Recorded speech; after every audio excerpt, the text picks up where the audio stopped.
everybody? I hope everybody is doing great today. As you can see, I'm at work and I am actually about to have my lunch. And instead of going live, I decided to just go ahead and film a video. So today I'm doing a burger. It's kind of plain. I just have onions on it. I actually wanted tomatoes and onions, but he gave me lettuce instead of tomatoes, and that's in a whole nother story.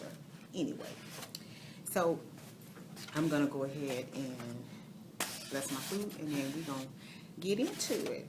Bless this food for which we're about to receive, allowed to be used for the nourishment of our bodies, for my body, for Christ's sake. Amen.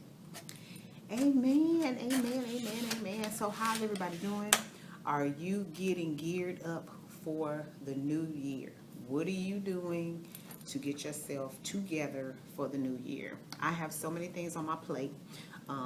One thing, I do not make New Year's resolutions. I don't do that because to me those are false promises that we typically make and we don't stick to them, and that's just a bunch of garbage. So what I do is I make a list of things that I want to focus on, whether they are personal goals or whether they are like business goals, or whatever it is that I want to do. I just set these goals for myself, and I don't say in the new year I'm going to do this. What I say to myself is, because I believe in making long-term and short-term goals. So I do a 1 year, 3 year, 5 year, 10 year, and then every year I kind of look at where I am, and I figure out if I need to adjust based on what happened the past year. So like for 2022, I'll look at the goals that I set for myself for 2021 and prior to that, to see if I'm on target, or if maybe I need to adjust some things, or maybe if I was shooting like way above where I should have been, if they were unrealistic or not. It's nothing wrong with setting a high mark, a high benchmark for yourself, but you have to make sure that you're still being realistic. So anyway, that's what I usually do, is I look at the goals that I'm supposed to be focusing on, and kind of see if I need to change lanes, change gears, rethink the plan. Maybe the goal is definitely attainable, but maybe what has happened is that, like, for example, when the pandemic started, obviously that probably derailed a lot of people. So, you have to take all these things under consideration. So anyway, yeah, so that's what I'm doing for myself. So why don't y'all drop a little something in a comment that tells me, like, what do you do for yourself that's goal-oriented, but it has nothing to do with, like, making a New Year's resolution. Take a bite. And I love onions. I love onions. And I put, like, this little chili sauce on there. Boom. Like, what do you do? So, one of the things that I believe in is that you have to have tools. You have to either create tools, implement a tool that somebody else has created, research, maybe do a little research to try to find out about a tool that's already out there, but maybe you need to modify or customize it according to what you need. So that's what I do. I believe in incorporating tools into my lifestyle because I want to make sure that I am focusing on the things that are important to me. And one of the things, obviously, that's important is, to have my business. I am a full-time employee, but also, I run a business, and so I want to make sure that, there's time allotted, there's resources allotted, and things like that. I've been focusing a lot on, like, the personal care line that I started, but I really want to get back, because I have wellness journals, and my wellness journals kind of fell by the wayside. So I want to try to refocus some of the energy and attention that I'm putting towards the personal care line to kind of revisit how to move forward with the journals, or the different aspects of health and wellness. Because journaling for me, as far as the health and wellness goes, it taps into your mental health. It also taps into your creativity. So I want to see about, how we can, try to revisit that to incorporate more of that into the business. One of the things that I did say I was going to do in 2022 is that I am going to make a conscious effort to come back to YouTube. I'm not going to say full time, but committing myself. I want to bank several videos so that I have continuous content that's being put up. I want to make sure that I have topics that are being explored. I want to make sure that I have guests that I can invite on to live stream panels. I want to get back to, being live more often. I know that a lot of the family members, whenever I'm live, one of the things they talk about is they miss the music therapy that we used to do. And so I keep saying I'm coming back, and I am. I have been more consistent over the last 6 months than I was in like a whole year. So I definitely want to shift some of my energy to doing the live streams. Y'all excuse me because I am going to eat. So I want to, like I said, I want to do the live streams. I want to do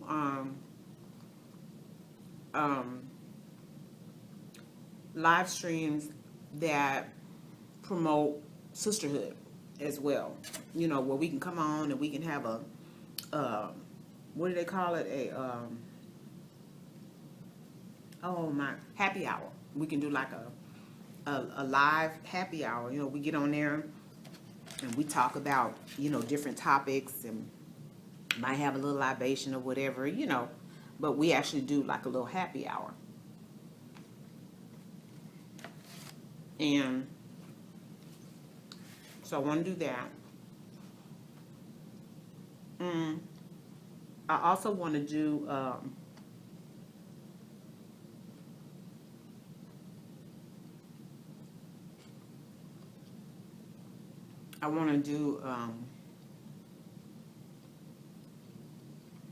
what's it called?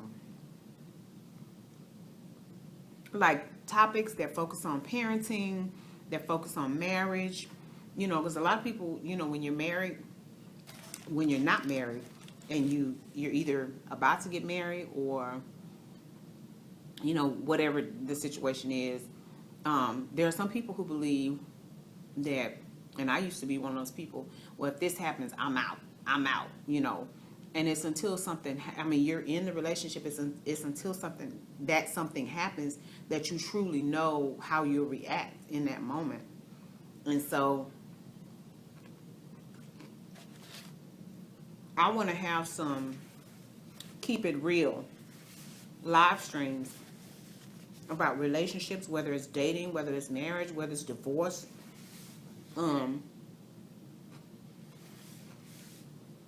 Because even in divorce, if you have children and you're co-parenting, and I don't know what that's like because, I haven't lived that life. But I know people who do or who have. But if you're co-parenting, that's still a relationship. That's still, whether it's a, good relationship, bad relationship, whatever, that's still a relationship.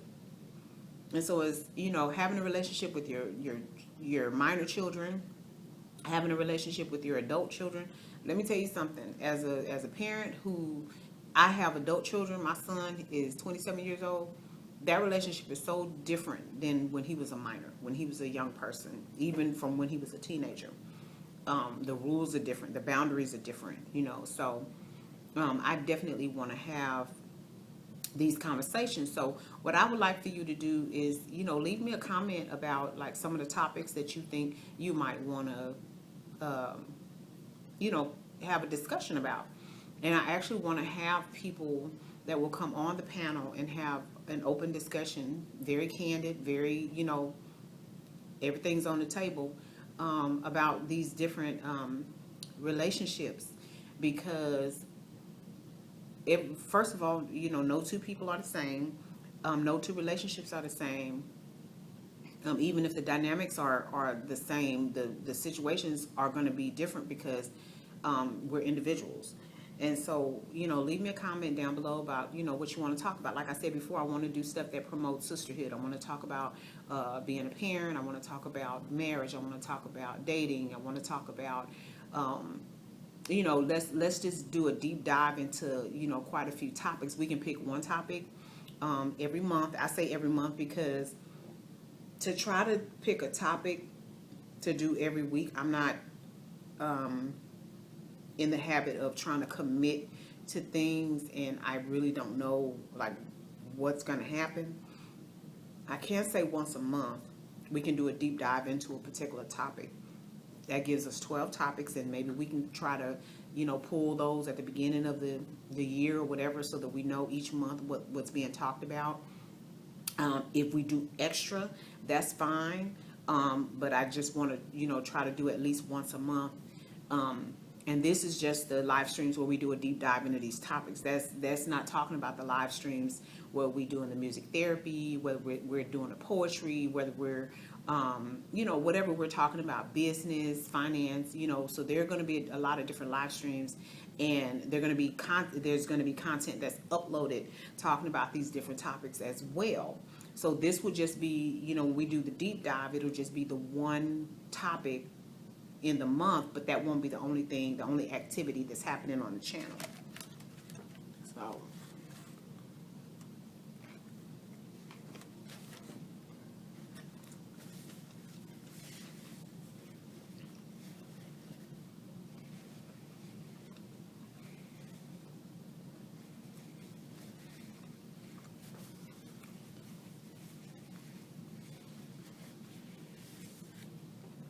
now, this chili sauce on this burger is really good. That was a really smart idea. It's starting to feel a little sticky though.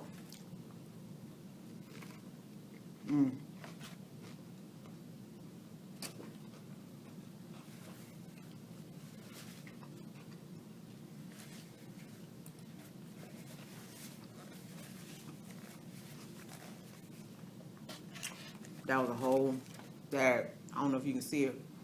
That was a whole mouthful of onion. I'm so glad I'm the only one in my section. Baby, I love me some onion, but it does cause dragon breath. I also got me some tea.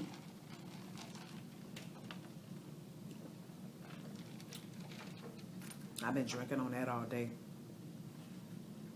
But anyway, I hope everybody is having an awesome week.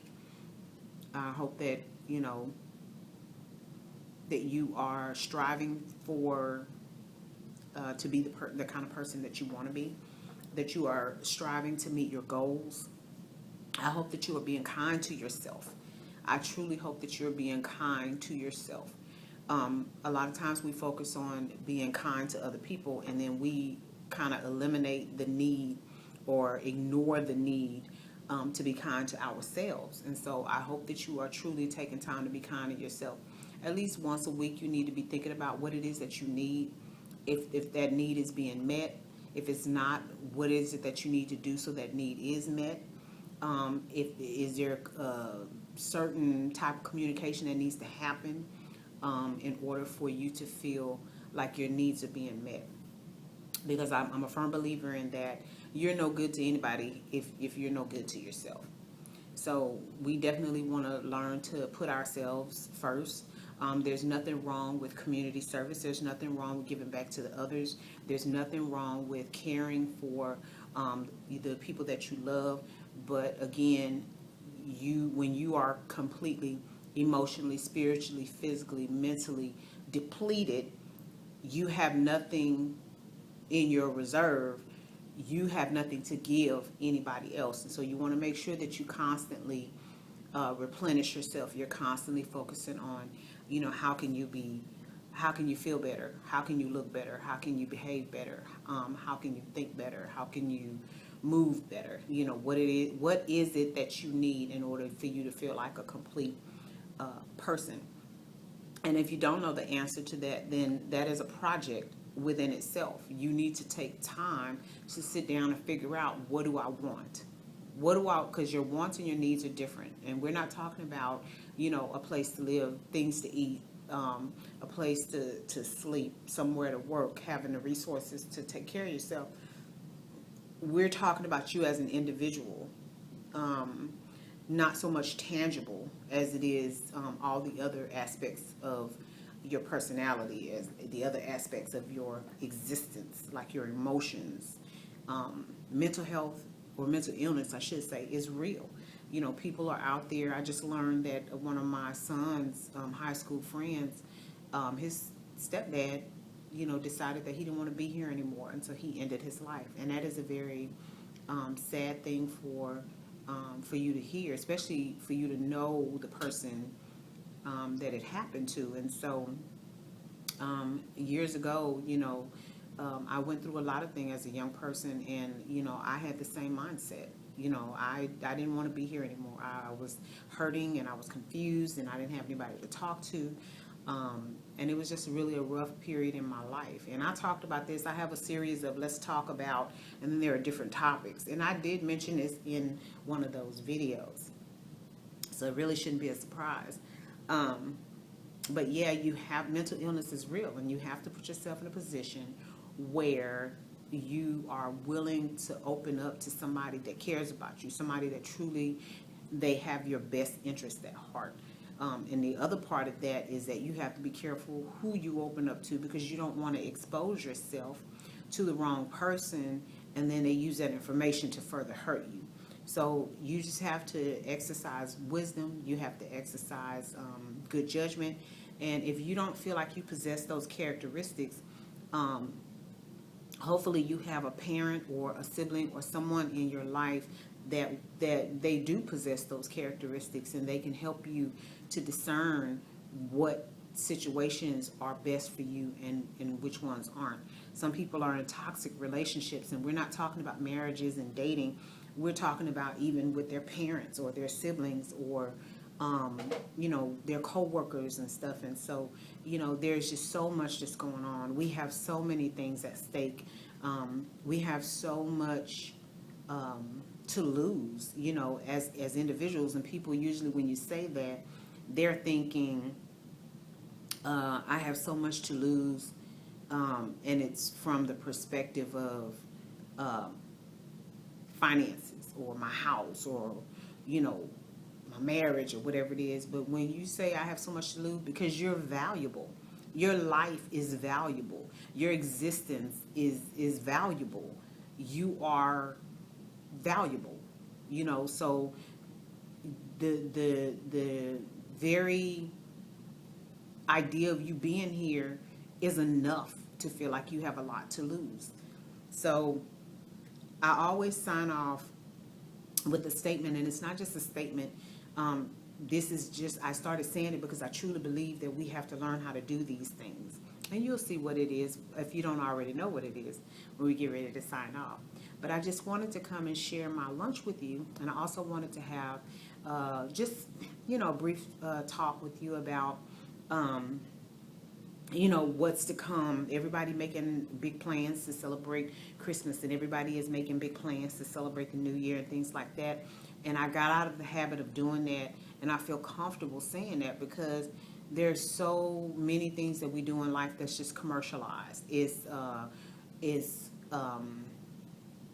customary. It's, you know, it's just within the norm. Well, our lives are changing on a daily basis, and the definition of normal is changing on a daily basis.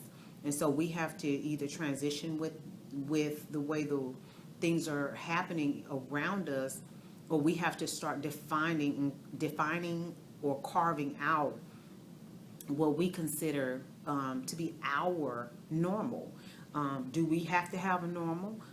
I don't think so. I make a comment sometimes. I'm very peculiar. I'm odd. I'm strange, and I love the idea of that because I don't want to be like anybody else.